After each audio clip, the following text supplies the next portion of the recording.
Now, a group of Chinese investors says they have 40 billion South African rand ready. That's about 2.81 billion US dollars to pump into Africa's most advanced economy and to rebuild an industrial park. That's what the government says on Thursday.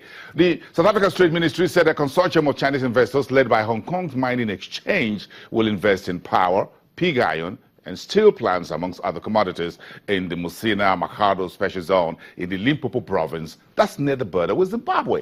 Now, these projects will be implemented over a 5-year period and create around 21,000 jobs in that region alone. Take a listen.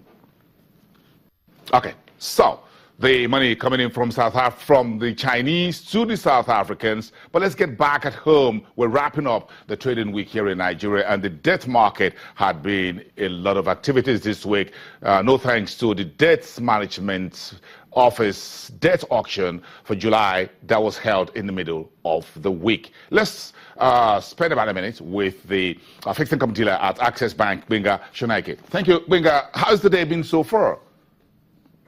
Well, the market has been predominantly bearish, irrespective of where the auction closed yesterday.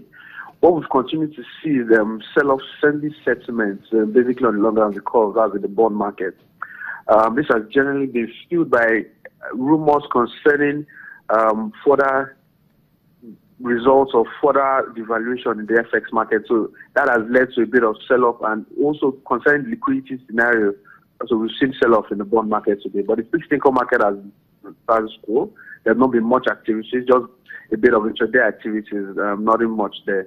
Yes, that's news. Markets hearsay was coming through overnight that the Naira may have about a bit of a one-off haircuts between now and the rest of the weekend. We're getting that started now. So in terms of yield, are things really wacky because of this, or is just a bit of a gentle way of easing into the weekend, see what happens to the Naira, then we'll come back on Monday, we'll get back to serious business? Yeah, it's more of the latter, just a more gentle way of easing into the Naira. So we've seen yield spike on longer the curve, about 30 basis points. The 2036 bond has crossed 15% levels, which we didn't see till last time we saw this was at the last auction. So we've seen that cross 15% levels. Naira is currently trading about 50%. So just a gentle way of easing into the weekend, and by the weekend we'll get more information on what CBN is trying to do, and maybe we'll trade more serious. Yes, okay, we will keep our fingers crossed as far as the Naira is concerned and what happens between now and the weekend. Thank you very much. Do enjoy your weekend. Let's get together sometime next week and continue the conversation. Gbenga Sonaike from Access Bank, one of Nigeria's commercial bank, a fixed income trader. Okay, that's whatever you're doing this weekend. Let's take a look at Malawi, where a bodybuilder is using a bodybuilding system there to get some youths, those who are unemployed, to begin to find a way of making a living. This is a report that you need to take with you for the weekend. 27-year-old Yasin Ichocho Suwedi has walked the bustling alleys of Malawi's Ndirande township since he was a child, watching a disenfranchised population struggle to make ends meet. He started a gym right at the heart of the township, located on the outskirts of the commercial capital Blantyre, to help others lift themselves up just like he did.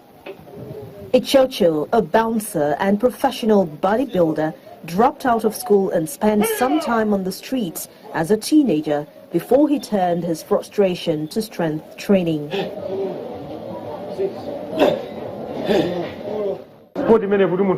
This sport demands and instills discipline. You can hardly commit crimes. I used to be a troublemaker in the past, but I am completely changed now and helping others. The International Labour Organization says more than 70% of Malawi's young people are either unemployed or working low-wage jobs like street vending. Training at Ichocho Heavyweight Gym is free for members who work with Ichocho on short-term contracts as bouncers or as security guards, from which he takes a cut. Ichocho impresses me a lot. I should continue training more youths. It is also my wish to hear that Mr. Ichocho one day, in the nearest future, is in England or America and doing our country proud. like Mike Tyson, the boxer. Malawi has struggled to grow its economy due to declining export earnings from tobacco and in the absence of aid suspended last year due to corruption, which had previously accounted for 40% of its budget. Perhaps maybe the solution lies in the supply side of the market.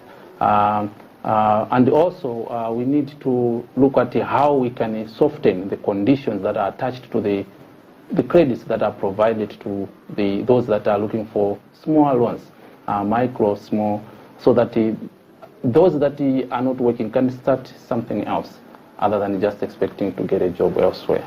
Analysts say unemployment threatens to derail Africa's economic growth alongside other key factors like corruption, poor infrastructure, and a failure to diversify. Whatever you do over the weekend, find a way to diversify. Let's get together back on Monday and continue the conversation from now. Do have a great weekend ahead of you, and I'll see you again really soon on the other side. I am Busi Namafaye. Have a great day.